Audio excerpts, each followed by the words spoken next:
오늘 주일에 우리에게 주실 하나님의 말씀은 레위기서 19장 1절에서 4절까지의 말씀입니다.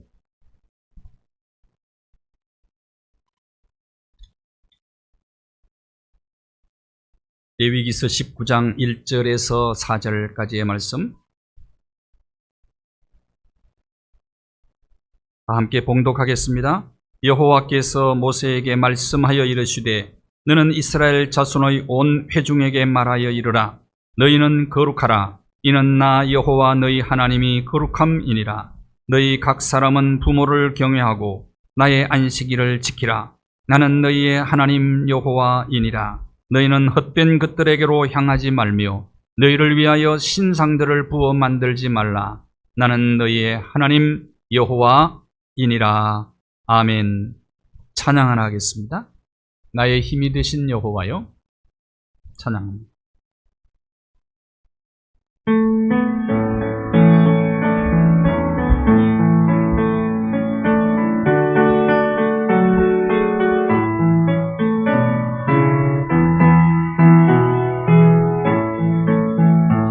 나의 힘이 되신 여호와여, 내가 주님을 사랑합니다.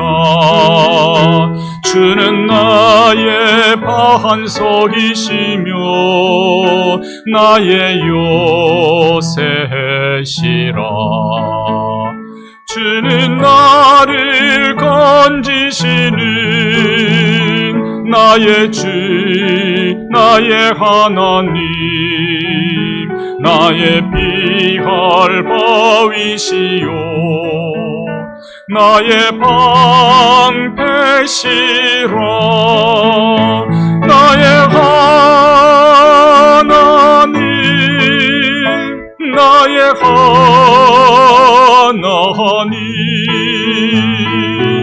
구원의 뿌리시요 나의 산성이라. 나의 하나님, 나의 하나님,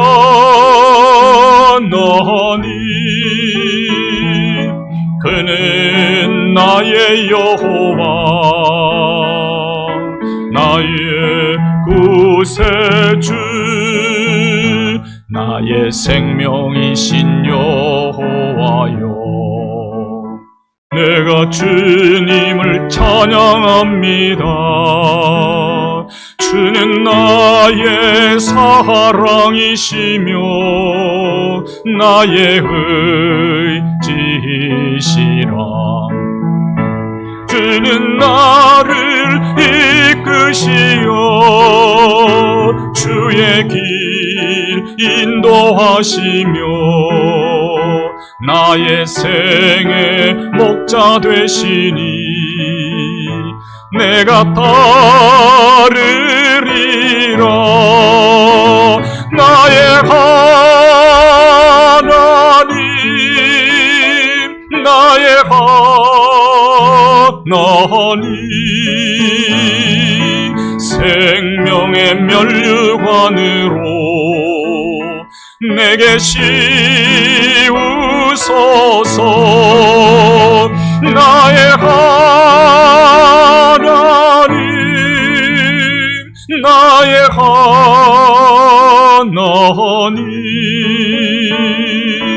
그는 나의 여호와, 나의 구세주, 나의 하나님, 나의 하나님,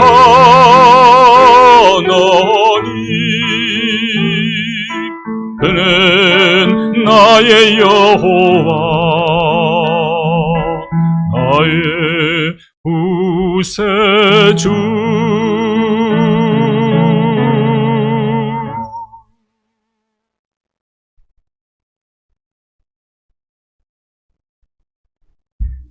(32년) 동안 저희 교회를 지키시고 인도하시고 축복하신 에벤에셀의 하나님께 감사와 찬양과 영광을 올려드립니다. 모든 것이 하나님의 은혜였습니다. 지금까지 도우신 하나님께서 임마누엘 은총으로 함께 하시고 여호와 니시 하나님께서 승리의 길로 저와 여러분을 인도해 주실 줄로 믿습니다. 영광은 하나님께 늘 올려드려야 합니다. 몸으로 또 우리의 모든 자원을 총동원해서 하나님께 영광 돌리는 거룩한 공동체가 되어지기를 원합니다. 50년째 되면 유대력으로 7월 10일에 우하고 양각 나팔을 붑니다. 그러면 그때 종들이 집으로 돌아오고 잃었던 토지를 다시 되찾고 자유와 평등이 동시에 이루어지는 은혜의 해가 도래하는 것입니다. 이것은 우리가 꿈꾸는 세상입니다. 토지가 너무너무 중요하기 때문에 가난해서 팔았든지 빚을져서 팔았든지 몸이 아파서 팔았든지 가난한 자들에게는 그것이 복음 아니겠습니까? 다시 되찾는 것만. 이것이 바로 희년입니다. 은혜의 해입니다. 이승만 대통령이 농지개혁을 잘했기 때문에 공산주의로부터 이 나라를 지켜준 겁니다. 그때 손을 잡아주었던 분이 한 분 계세요. 그분이 바로 호남 출신의 김성수 선생입니다. 호남은 평야가 많아요. 땅도 넓어요. 저희 고향은 산골이라 농사 지어봤자 20마지기, 30마지기 하면은 그래도 괜찮은 집이요. 근데 호남 가가지고는 아무것도 아니죠, 그게. 그때 대지주가 있었습니다. 지주의 아들이 김성수 씨인데 조상으로부터 물려받은 1000만 평을 내놨어. 놀라지도 않네. 얼마나 큰지 알아요, 1000만 평이? 그걸 지주인데 내놓았단 말이에요. 그래서 농지 개혁이 가능했던 겁니다. 이분이 와세다 대학 출신이거든. 그래서 공부하다가 깨우친 거예요. 믿음은 있었는지 없었는지 모르겠어요. 그런데 이분이요, 조상으로부터 물려받은 1000만 평의 땅은 내게 아니라는 겁니다. 그래서 농지 개혁 가능하게 된 거예요. 그래서 이분이 생각하기를 이승만 대통령이 교육 개혁을 하기 위해서 교육 개혁을 해야 된다. 문맹 퇴치 운동을 벌인 것 아닙니까? 80%가 문맹이었으니까 그때 이분이 또 도운 거예요. 도와서 부학을 양성해야 이 나라가 살 수 있다 해서 고려대학을 세운 겁니다. 한간에 이분이 일본 앞잡이 역할을 했다면 그런 얘기를 하는데 그 다 카드라 통신입니다. 카드라 통신 믿지 말고 참 큰 일을 했죠. 내 땅 내놓는 게 쉬워요? 자기 것에 대한 애착이 얼마나 많습니까? 은혜 받지 않고는 안 되는 겁니다. 성령 충만하지 않고는 이건 참 어려운 일을 해낸 겁니다. 하나님의 나라의 속성이 뭐냐? 자유와 평등이에요. 자유와 평등. 이 세상에는 이런 나라는 없어요, 사실. 완전한 정당, 완전한 나라 없습니다. 하나님께서 우리에게 제시하신 메시아의 나라, 하나님의 나라, 앞으로 우리에게 다가올 우리 성도들의 나라, 그 나라는 이상적 나라, 완전한 나라입니다. 그 나라를 보여준 것이 희년이에요. 희년. 그런데 바알 제도가 이스라엘에 들어왔어요. 저 두로의 왕 엣바알이라고 하는 이방 바알의 제사장이었고 또 왕이었던 엣바알이라고 하는 딸 이세벨이 아합 왕과 결혼하면서 바알 제도를 가지고 들어왔어요. 그래서 왕궁 옆에 바알 신상에서 맨날 바알을 섬기면서 이세벨이 바알을 찬양하고 있을 때 돈 많은 부자들, 권력 있는 사람들이 북쪽 이스라엘에 아합 왕도 거기에 그냥 힘을 합했어요. 돈 있는 사람, 권력 있는 사람들이 토지 얼마도 돈 있으면 얼마라도 가지면 된다라고 하니까 얼마나 좋아요. 그러니까 이세벨 찬양을 했을 거예요. 그러다가 나봇의 포도원 빼앗았다 그랬죠? 그래서 나봇을 죽였어. 이때 엘리야 선지자가 나타나가지고 아하방에게 무섭게 책망합니다.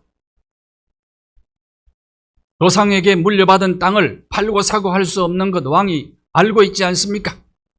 그런데 왜 빼앗았습니까? 나봇을 왜 죽였습니까? 하고 그냥 무섭게 책망을 합니다. 이게 선지자의 역할이거든.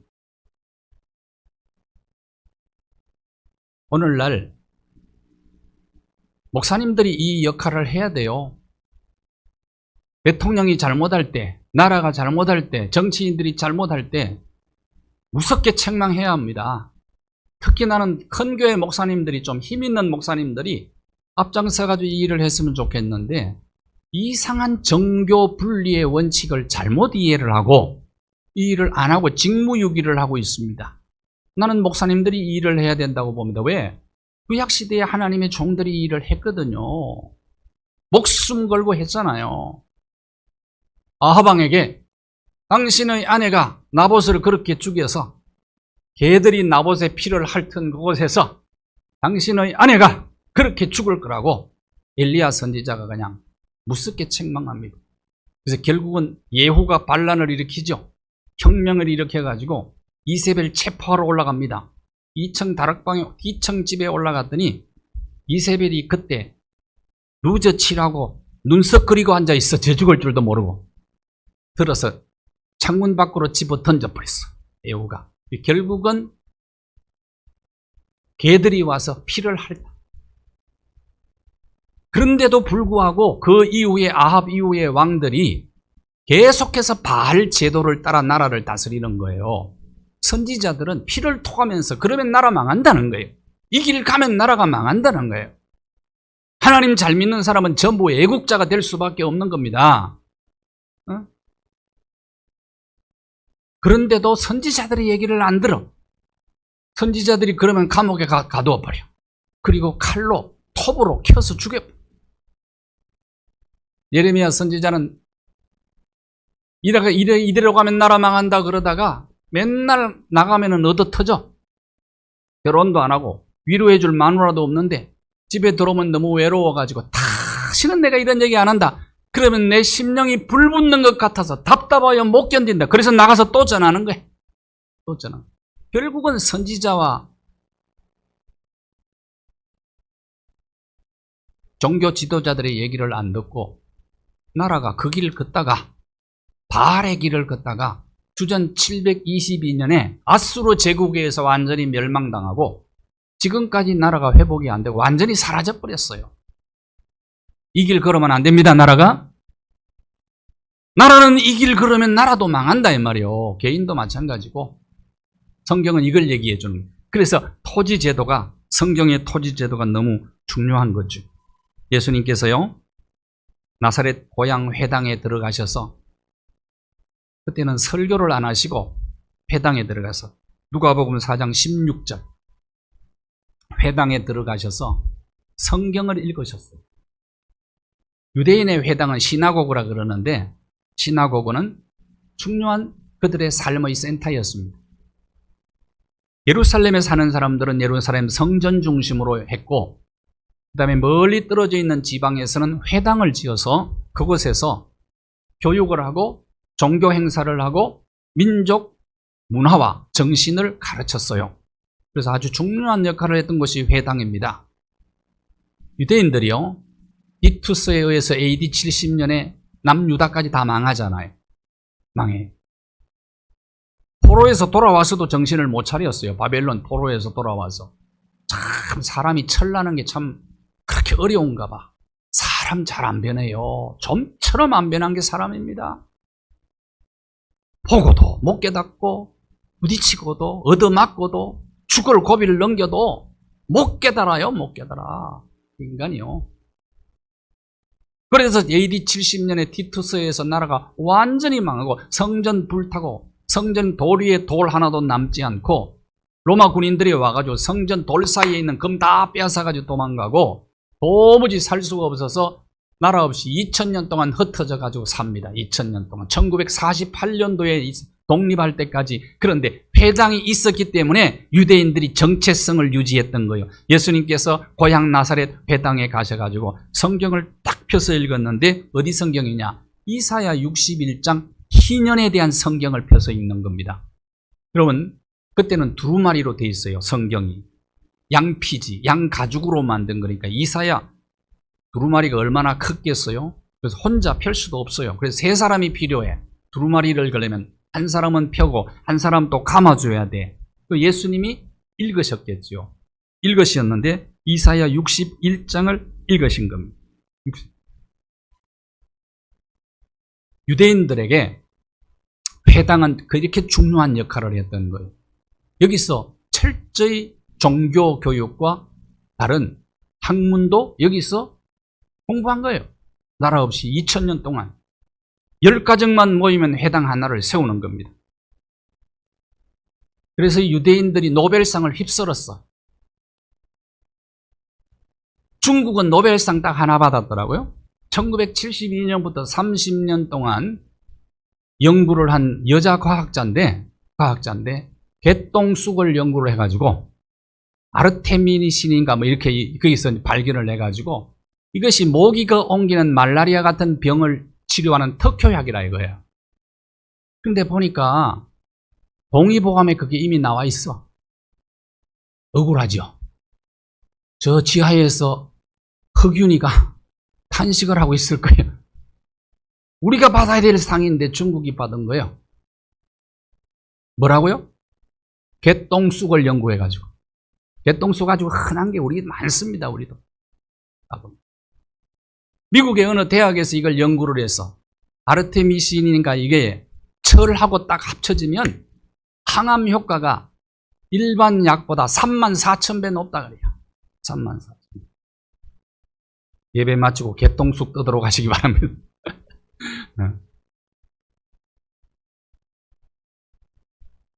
우리가 타야 되는데 놓쳤어요. 일본은 약 한 26개에서 30개 가까이 지금 탔는데 우리나라는 평화상, 우리 김대중 대통령께서 평화상, 노벨 평화상 받았는데 우리 좀 분발해야 될 것 같아요.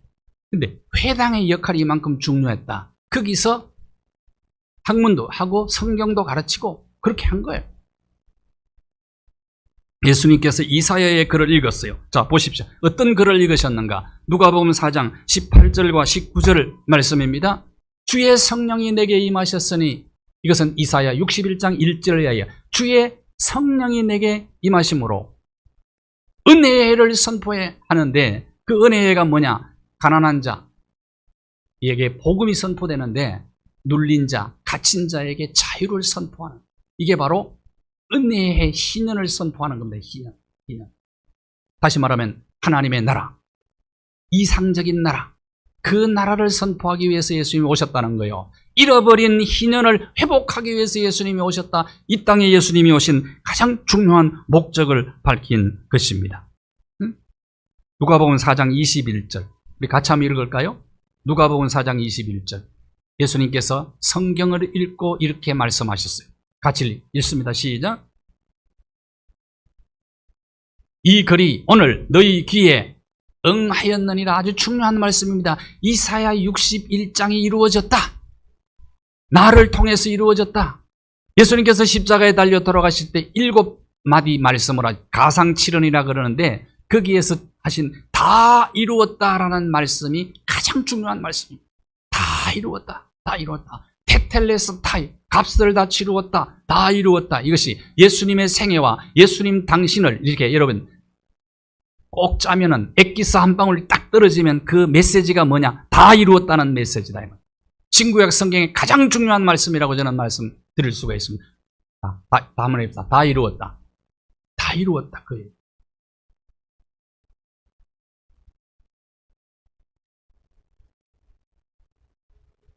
사도행전 1장 3절을 보십시오.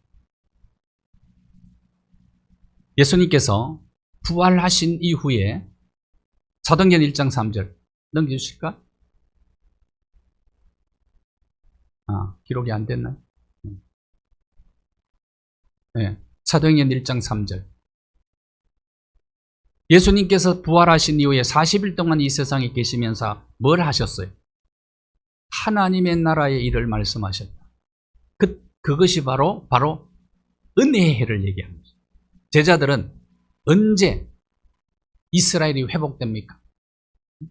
그게 관심이 있어. 그런데 예수님은 하나님의 나라, 앞으로 돌아야 할 메시아의 나라, 다니엘서에 나온 도르의 나라, 그리고 제사장 나라, 성도의 나라, 계시록에 성도의 나라, 메시아의 나라, 이런 나라를 예수님께서 마지막 부활하시고 부활체로 말씀하신 메시지가 하나님의 나라를 얘기하는 겁니다. 하나님. 그게 바로 희년 은혜의 해였던 것이죠. 그런데 사도행전에 보면은 이 땅에 잠시 동안 우리에게 그 나라를 보여주셨어. 그게 언제냐? 그때가 성령 충만 받은 다음입니다. 사도행전 2장 1절에서 2절을 보십시오. 오순절날 갑자기 강한 바람 같은 소리가 들리고 불의 혀같이 갈라지는 모습으로 하늘 문이 열리면서 성령께서 임하셨는데 성령이 120명을 강타해버리는 거예요. 그랬더니 어떤 일이 벌어졌느냐? 2장 42절에서 43절. 그들이 함께 모여 떡을 떼고 기도에 전혀 힘쓰고 기적들이 막 나타나고 2장 44절, 45절을 보십시오. 같이 읽을까요?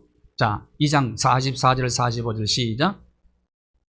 다 함께 있어 모든 물건을 서로 통용하고 또 재산과 소유를 팔아 각 사람의 필요를 따라 나눠주고.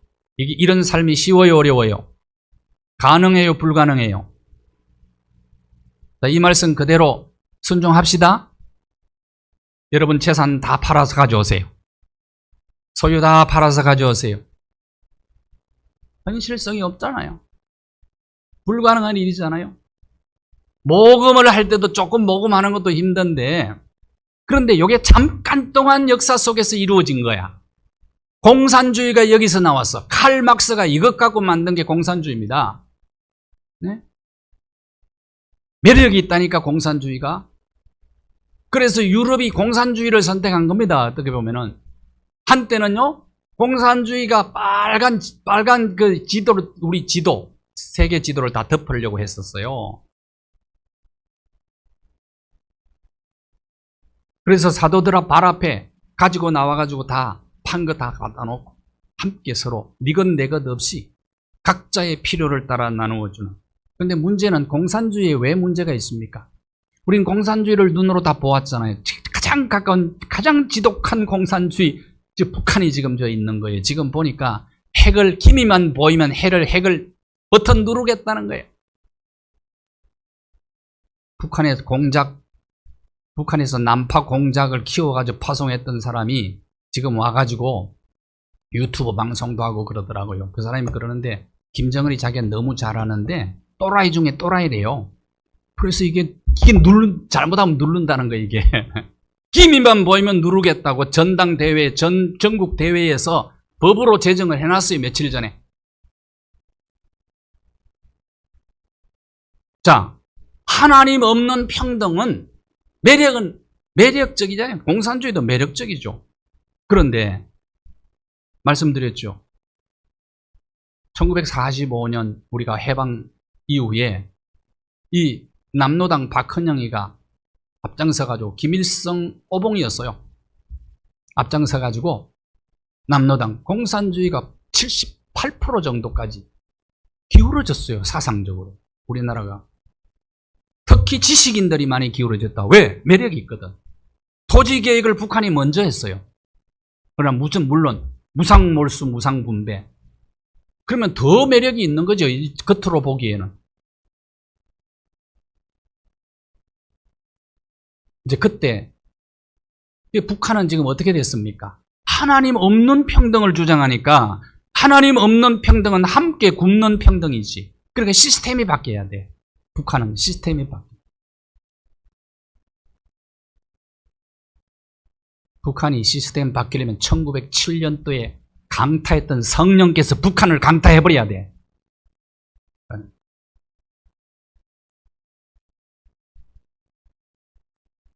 시스템 바뀌지 않으면요, 안 됩니다. 그래서 자유통일, 복음통일이 이루어져야 되는 겁니다.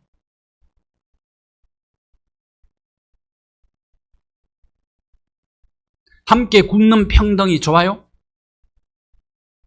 좋아요, 안 좋아요? 그거 좋은 사람 북한으로 가버려요. 북한으로 가버려, 그냥.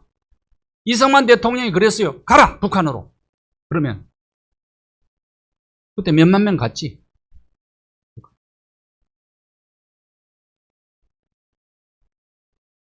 성경의 이 사상이 너무나 매력적이에요. 그런데 이거는 하나님 없는 사상은 안 되는 거야. 결국은 인간을 불행하게 만드는 거예요. 자, 그러면 우리가 하나님의 나라를 이루고 이런 나라를 잠시라도 우리가 이 세상에서도 경험할 수 있는 거거든요. 은혜 받지 않고는 안 돼. 성령 충만하지 않고는 이건 불가능합니다. 북한은 공동 노동 뭐라 그래? 함께 일하는 곳을 집단 농장 일을 시키면 일을 안 하는 거라. 일을 시켜놓으면 여기 땅하고 일을 시켜놓으면 10분마다 화장실을 간대. 10분마다. 그래 화장실을 그만 가거라. 야, 이게 오줌보에 뭐 구멍이 났나? 왜 그래 자꾸 화장실 가나? 아, 그래도 급한데 어떻게 자꾸 가라고? 그래서 그 지도하는 지도자 그런데 야, 그러면 기저귀 차고 일해라 이거지. 그런다고. 여러분 똑같이 일을 하든 안 하든 똑같이 주면 일을 할까요, 안 할까요, 사람이? 안 해요. 그 인간에게는 이상한 타락한 본성이 있어가지고 게으릅니다. 본성이. 인간은 원래 게을러요. 그리고 똑같이 주면요 일 안 해요. 인센티브가 있어야 일하는 겁니다. 인간이. 그래, 북한은 시스템이 바뀌어야 되겠다. 우리가 그런 나라를 이 세상에서도 그래도 어느 정도 맛배기라도 경험하려면 어떻게 해야 되느냐? 그게 바로 레위기 19장에 나타납니다. 레위기 19장에 거룩장이라고 그래요. 거룩장. 그럼 우리가 거룩한 삶을 살면 이걸 경험하게 되는데, 내가 거룩하니 너희도 거룩하라. 거룩? 그러면 거룩한 삶을 구체적으로 소개하고 있는데, 레위기 19장 3절을 한번 봅시다. 19장 3절 같이 읽을까요? 거룩한 삶을 구체적으로 소개하고 있어요. 레위기의 주제입니다. 거룩한 삶. 자, 시작.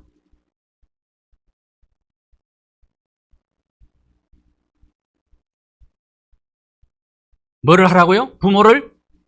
부모님께 살아생전에 잘하라, 이 말이에요.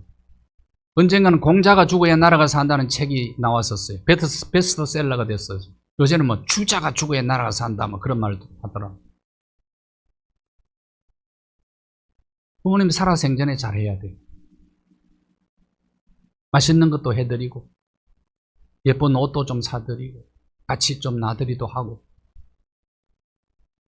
우리나라는 왜 공자가 죽어야 나라가 산다고 그랬느냐 하면은, 이상하게 살아계실 때는 잘 안 하고, 돌아가시면 제사는 너무 잘 지내. 제사 지내면 부모님들이 와서 드십니까? 만약에 진짜 제사 지낼 때 싹 다 드시고 가면은 기절하고 제사 못 지낼 거예요. 무서워서 못 지낼걸? 예? 그런데 왜 살아계신 분한테는 소홀히 하고 돌아가신 분한테는 이렇게 잘하냐 이 말이에요. 종손, 종갓집 옛날에 제사 때문에 정말 힘들었어요. 무거운 짐이잖아요. 그러니까 맨날 조상신만 섬기니까 무거운 짐이라. 그래서 종갓집 3대까지 가는 거 잘 못 봤다. 그런 말이 나올 정도로 그랬어요. 그러지 말고 살아생전에 잘 하셔야 돼. 이게 거룩한 삶이라는 겁니다. 안식일을 잘 지키라. 안식일. 거룩한. 여러분 지금 안 믿는 사람들은 이 시간에 다른 데 다 가잖아요. 여러분이 벌써 구별된 것 아닙니까? 이게 거룩한. 주일날은 와서 예배 드리는 거. 이게 거룩이라 이거예요. 이게 기본입니다. 기본. 그 다음 5절 한번 보세요. 화목제물을 드릴 때에 기쁘게 받으시도록 드리라. 화목제물. 5대 제사와 7대 절기가 여러분의 신앙생활에 가장 중요한 기둥이 되는데, 레위기에 5대 제사. 자, 뭐였죠? 번제, 소제, 화목제, 속죄제, 속건제. 번제, 십자가 정신으로 살라. 기업 정신으로 살라. 이게 희생하며 살라는 거예요. 이웃을 위해서 좀.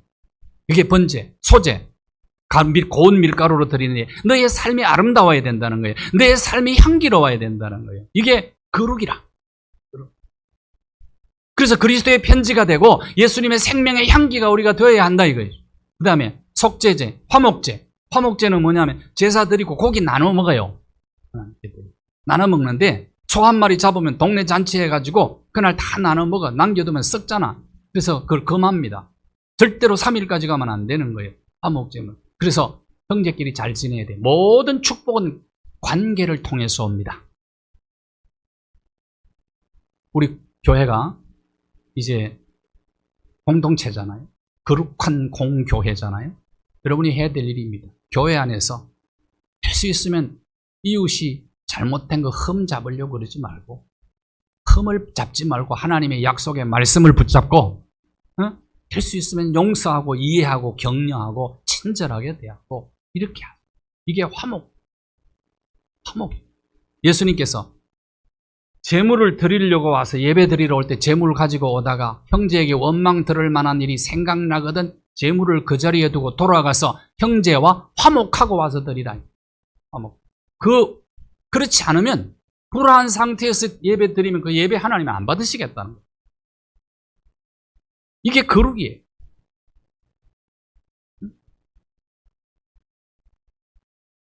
될 수 있으면 형제의 단점을 보지 말고 장점을 보십시오. 자꾸 남의 잘못한 게 눈에 들어오고 이런 거 자꾸 드러나고 이렇게 하거든요. 여러분의 마음이요, 교만으로 기울어지고 있는 거예요. 교만으로 향하고 있는 거예요. 마음을 점검하셔야 되죠. 속죄제, 하나님과 사이에 잘못된 것이 있으면 그거 다 해결하라는 거죠. 회개죠. 그 다음에 속건제, 5번째가 속건제인데 형제끼리 잘못한 것 문제, 이거 해결하라는 겁니다. 형제끼리 속건제. 그래서 예를 들어서 남의 재산상 손해를 입혔다. 그러면 거기에 플러스 5분의 1을 얹어가지고 배상하라. 이게 이웃과의 관계 깨끗하게 해결하고 그렇게 사는 거예요. 이게 거룩이라는 겁니다. 거룩.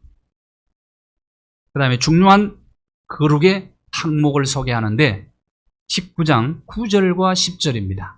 19장 9절과 10절. 자, 한번 읽겠습니다. 시작.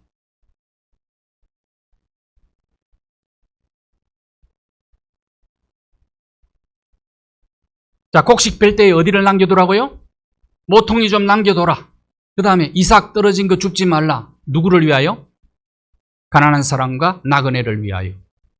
사회적 약자를 위하여.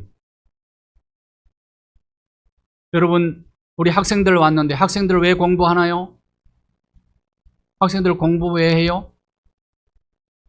공부해서 남 주나? 우리 많이 들었죠? 남 주려고 공부하지. 돈 왜 벌어요? 그냥 통장에 예금 쌓여가는 그 재미로 돈 법니까? 유대인들에게 ጼ데카라는 위대한 정신이 있어요. ጼ데카 한번 해보세요. ጼ데카. 하나님의 의를 이루는 거라고 생각을 해요. 이 사람들은. 나그네와 사회적 약자를 돕는 것이 하나님의 의를 이루는 것이다. 이게 ጼ데카 정신인데 유대인 가정에는 ጼ데카함을 만들어놔서 이웃을 구제하기 위해서 늘 ጼ데카함에다가 돈을 넣습니다. 그러면서 돈을 벌면 이 돈을 어디에 쓸 것인가를 제일 먼저 생각을 하는 거예요. 그러면 그 돈 가지고 어디에 쓸 것인가 생각했다면 또 두 가지를 생각하는 거예요. 하나는 왜 네가 그렇게 생각했냐? 왜 네가? 또 하나는 그러면 이웃에게 전달할 때는 어떻게 전달해야 될 것인가를 생각하는 거예요. 그래서 이 ጼ데카 정신으로 어릴 때부터 훈련을 받습니다. 유대인들은 훈련을 받습니다. 그래서 기부를 가장 많이 하는 민족이 유대인들입니다. 빌 게이츠 유대인이죠. 투자의 귀재 워렌 버핏이 유대인이죠. 이 사람들이 엄청난 기부를 하지 않습니까? ጼ데카 훈련을 받은 거예요. 훈련을 받은. 왜 너는 그 일을 뭐 때문에 너 돈 버냐? 나는 이 일을 하기 위해서 돈 버냐? 사회적 약자를 돕기 위해서 돈을 번다 이거예요. 그러면 사회적 약자에게 전달할 때 어떻게 전달할 것이냐? 그들의 자존심 상하지 않도록 해라. 그래서 사진 찍지 말고 방송에 내보내지 말고. 그래서 여러분 지금도 교회가 구제하는 게 가장 많습니다. 그런데 교회는 방송 잘 안 하죠? 예? 왜? 예수님이 가르쳐준 구제법 때문에 그래요. 구제법. 마태복음 6장 1절 보십시오. 예수님이 이렇게 말해요. 사람에게 보이려고 하지 마. 예수님께서 주의상, 구제할 때 주의상, 사람에게 보이려고 하면 이미 자기 상을 받았느니라. 그 다음 보실까요? 구체적인 구제 방법을 예수님이 가르쳐 주셨어. 2절부터 4절까지 보십시오. 구제할 때에 외식하는 자가 사람에게 영광을 회당과 거리 어귀에서 나팔 불면서 하는 것 아니다. 이 바리새인들 같은 경우는 남에게 보여주는 걸 굉장히 좋아했어요. 그리고 외식하는 자들이라고. 예수님 욕했어요, 안 했어요?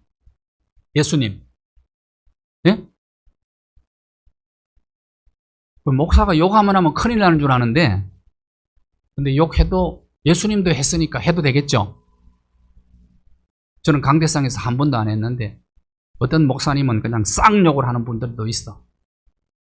좀 조심해야 되지만 강대상 용어는 아닌데, 예수님도요, 독사 새끼들아 그러고 했다니까? 독사. 그 사람들이 누구냐? 바리새인들. 구제하러 나가가지고 나팔을 불어. 그럼 사람들이 쳐다볼 거 아니에요. 구제함에다가 동전을 높이 들어가지고 땡겨는 일부러 소리 내서 그렇게 하지 마. 오른손이 하는 거 왼손이 모르게 하라. 그래야 은밀한 중에 계신 하나님께서 갚아주시리라. 갚아주시리라. 이웃을 배려하라 이거예요. 배려. 구제를 받는 사람의 자존심 생각하라 이거예요. 자존심. 우리는 조상들이요 배려하는 문화가 있었어요. 감딸 때 가을에 저희 어릴 때 감나무가 굉장히 많았어요. 지금 고향 감을 누가 다 따먹는지 모르겠는데 어쨌든 감 딸 때 항상 남겨둬요. 그게 무슨 밥이죠? 까치밥. 까치밥을 남겨두었다고. 콩 심을 때 세 알씩 심었어요. 세 알씩. 하나는 공중에 나는 새 먹으라고 하나는 땅속에 있는 벌레 먹으라고, 마지막 하나는 내가 먹으려고. 우리 조상들은 이웃을 배려했다니까요.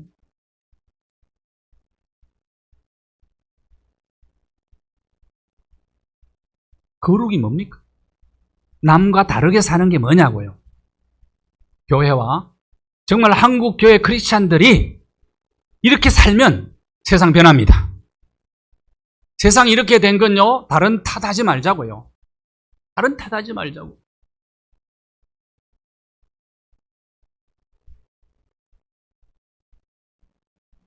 제데카 정신으로 살면 되는 거예요. 영한모자라는 영한모자 회사 운영하는 백성학 씨라는 회장이 계세요. 이분이 6.25 때 혈혈단신 혼자 남한으로 내려와가지고 정말 죽도록 고생했다. 거지 생활도 하고 미군 부대 하우스보이도 하고 그러다가 미국 가가지고 이제 모자 파는 상점에 들어가서 점원으로 19살 때 자기 회사를 재. 얼마나 신났겠어요. 열심히 하는 겁니다. 그래서 지금 전 세계에서 1년에 1억 개 이상 모자를 파는 최고 큰 모자 회사가 됐어요. 이분의 삶의 철학이 있더라고. 철학이 뭐냐? 나는 수입의 20%를 무조건 기부한다. 무조건 기부. 멋있죠? 이분은요, 혼자 5,000명분을 다 먹어치우는 사람이 아니야. 오병이어의 기적에 5,000명 먹였죠? 어떤 사람은 혼자 5,000명분을 다 먹어치우는 사람이 있는가 하면 5,000명을 먹여 살리는 사람이 있다고. 먹여서. 어떤 사람 되고 싶어요? 알기는 잘 알죠? 실천은 어려운 겁니다. 그러나 이런 실천하는 자에게 아버지께서 갚아주시리라. 아버지께서 갚아주시리라.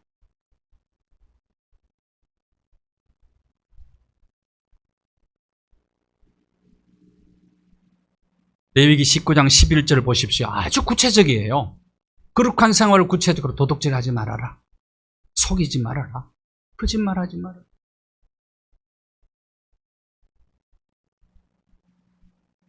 나는 오늘 이 설교를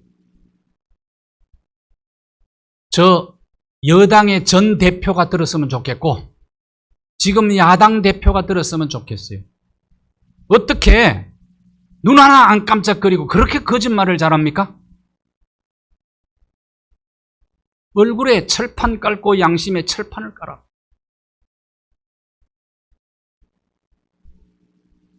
정말 나라와 민족을 위해서 기도하지 않을 수가.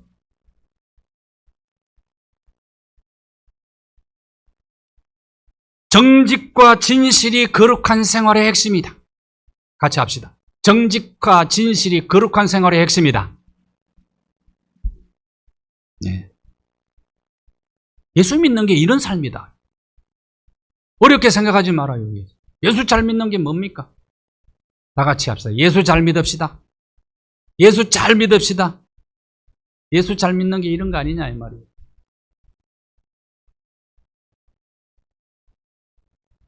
잠언 28장 1절 한번 보세요. 악인은 쫓아오는 자가 없어도 도망해. 쫓기는 인생. 구린내가 나는 삶을 사니까 그런 거예요. 구린내가 나는 삶을 살면 쫓기는 인생 살고, 진실하게 살면, 정직하게 살면 사자같이 담대한 삶. 이게 성공 대원칙. 인생 성공 대원칙이에요. 이게.